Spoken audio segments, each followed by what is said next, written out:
Hello hi good morning welcome to new blog.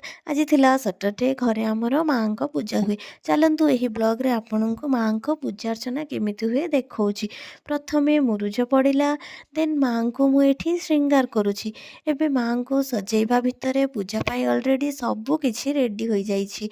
एबे सबू आसी जाइछंती पूजा पाखक धूप दीप फूल सबू किछि नेइकी। मम्मी भी आसीगलाणी माँ को दीप फूल धूप कर बंदापना करूँ। देन आमे बाहरी गलु किछि जण प्रणाम करी ग्राम देवती मंदिर। आमे प्रति सैटरडे यही पूजार ग्राम देवती मंदिर आसु। एबे माँ को मध्य एठी जेमिथि पूजा अर्चना जहाँ किछि भोग दीप धूप नेइकी सबु मिसिकी एठी पूजा करिलु। पूजा करिबा परे भाउज मते एठी चंदन लगे देइथिले। चंदन लगेबा परे आमे एठी प्रणाम करी बाहरी गलु माँ पुणी माँ को पाखकु। देखंतु माँ केते सुंदर लगुछंती दीप धूपरे सबु किछि माँ फुलरे पूरा भरपूर होइचंदी। एबे आळती पई रेडी होउछि। पुणी आमे आळती करिवु। एबे आळती कलु आळती सबु किछि ହେଲା ପରେ आळती सबु ग्रहण कलु। समस्ते आळती ग्रहण करी प्रणाम कलु।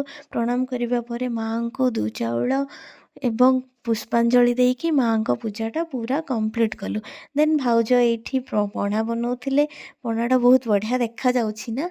पणा भी बहुत ही भल थिला। एमदिरे भी बहुत ही टेस्टी हेतिला। सबु आमे मिसिकी पणा पीलु। पणा पीकी गपसप करी मजा मस्ती कलु। ता भितरे लंच टाइमटा ऑलरेडी हो जाइथिला।